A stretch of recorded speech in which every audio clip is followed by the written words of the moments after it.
Good morning and welcome to Coffee Talk. Happy Monday. I hope everybody had a good Mother's Day. I did. I'm tired. Michael and I sat up last night outside on the deck in the back and just talked. It was so nice.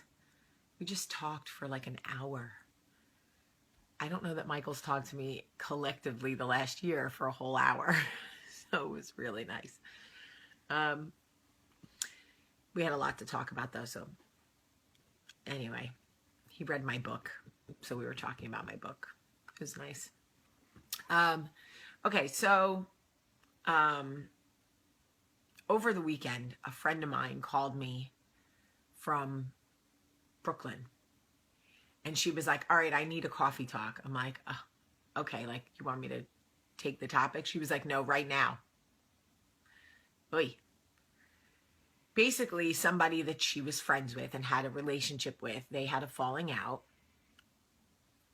And that person went and became friends with, like, the only person in Brooklyn she doesn't like.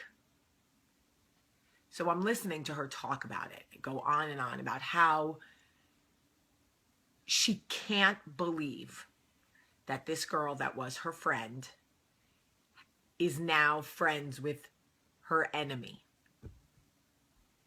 So she's going on and on and on. And I said, B, listen to me. Why does this surprise you? This is the most typical behavior. It is typical and predictable. You should expect this from certain people. It goes, that drives me nuts, hair in my mouth. Okay, it goes all the way back to what we always talk about, right? Hurt people hurt. We know this. If somebody is damaging you, if somebody hurt you, they are most likely hurt somewhere. Normal, healthy people don't go around destroying other people. If someone has truly, like, maliciously hurt you, you know that they are damaged, right? Which should, in theory, soften your heart to them a little bit, because it is sad when people are damaged.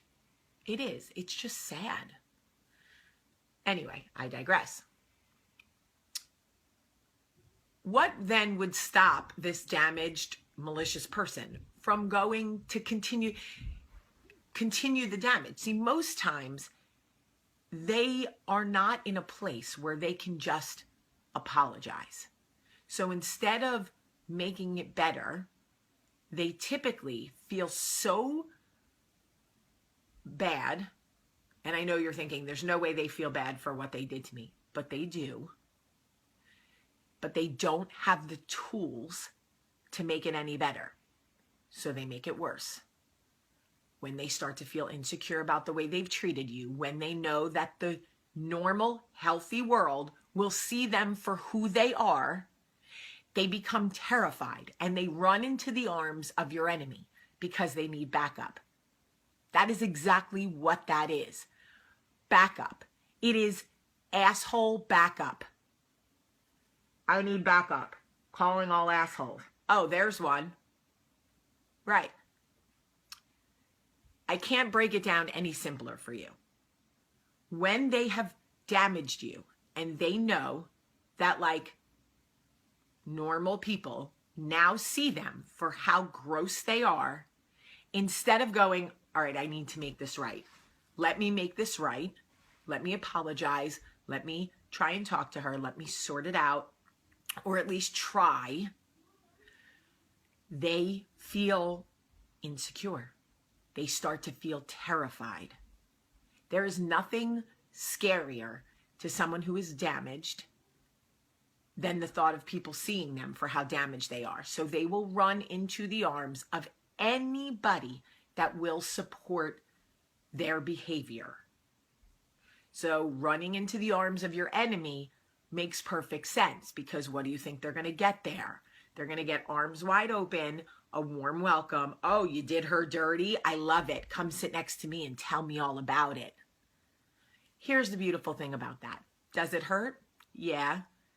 Is it predictable? Do like normal, healthy people see it and go, yeah, of course she did. Of course she ran into the arms of your enemy. Where else is she going to run? Right. Let me tell you this.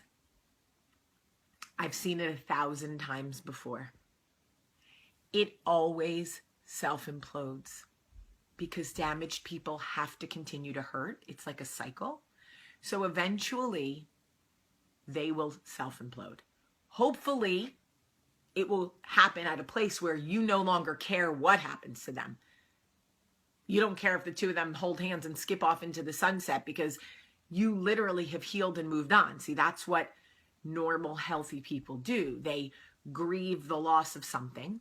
They feel it. They allow themselves to truly feel it. They allow themselves to cry about it. They allow themselves to mourn whatever the friendship or love was.